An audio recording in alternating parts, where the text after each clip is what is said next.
everyone, it's Jack from Cultaholic.com, back again with another news update. And shortly after this, of course, myself and Adam Pacini will be live on YouTube doing our live reactions to NXT TakeOver Phoenix. If you want to check that out, you just head to the Cultaholic channel and the lovely live stream should be there, starting at midnight UK time, which is, of course, the start of the main show, not the pre-show for TakeOver. But we have a lot of news to talk about. A former WWE Superstar has been spotted in Phoenix ahead of tomorrow's Royal Rumble. Daniel Bryan gave an interview to ESPN where he talked about some of the tests he has to do after every match because of his extensive injury issues over the years to prove that he's still in a good condition. And finally as well, we're going to talk a little bit about some reported plans for WWE's tag team division with kind of a refocus, I guess, on tag team wrestling. So let's waste no further time and let's take a look at all of the news. First and foremost, and this could potentially be, I don't know how much of a spoiler it is, but it could potentially be a little bit of a spoiler ahead of the Royal Rumble in terms of surprise appearances and that sort of thing. So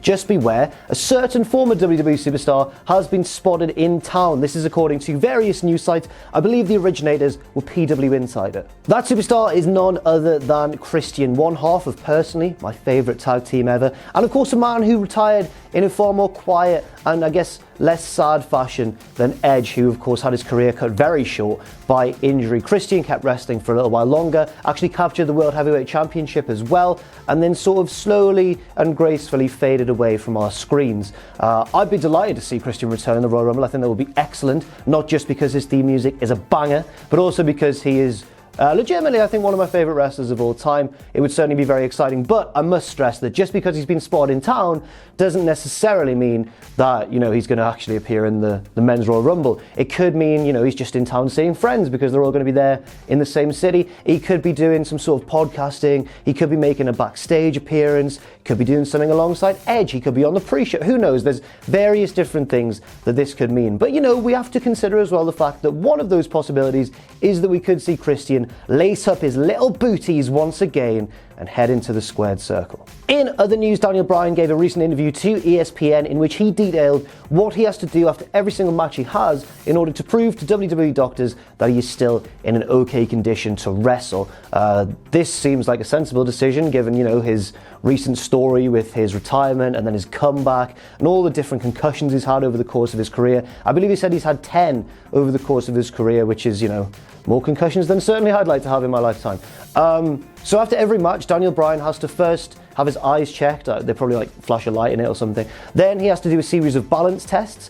And then also he has to solve, this is the most intriguing part, he has to solve a maths equation. Nothing too extensive, he says, but enough to prove that everything's, still going on well behind the scenes, like in his brain. So, I think this is pretty cool. It shows that WWE really care about the condition of their performers. Certainly a great deal more than they have throughout history when, of course, concussions and CTE and that sort of thing were far less researched and people didn't quite understand as fully as today the dangers behind it. Bryan is, of course, wrestling this weekend in a huge match at the Royal Rumble, defending his WWE Championship against the previous champion, the man he took it from, AJ Styles. This is a rematch, of course, from their bout at TLC, in which Daniel Bryan won. Will he do it again? Will Styles win and carry the belt on the road to WrestleMania? Who knows? One thing for certain is that this is a standout sort of match in terms of a very strong Royal Rumble card. This Royal Rumble card actually is one of the first cards in a long time for a Big Four pay-per-view where, to me, it isn't too totally overshadowed by the quality of the NXT TakeOver card. I think that both cards look really, really strong, and we could be set for a wonderful weekend of professional wrestling.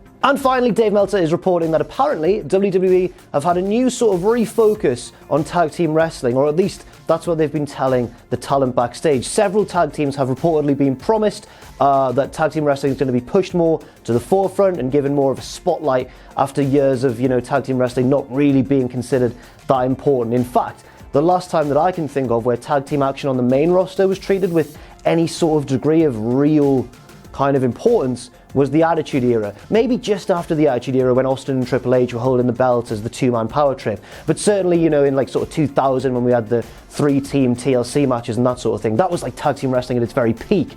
And since then, it's all been sort of a very very sudden decline. So if this is true and what WWE are telling their wrestlers is legit, then I think that's very good news. I'm personally a fan of tag team wrestling when it's done right. Also, Meltzer has been pointing out that apparently the Revival specifically have been told that they are to become the faces of the tag team division. Very interesting. This is almost certainly a response, I guess, to All Elite Wrestling, who've been very public in saying that they're really going to push tag team wrestling and have a big focus on tag team action.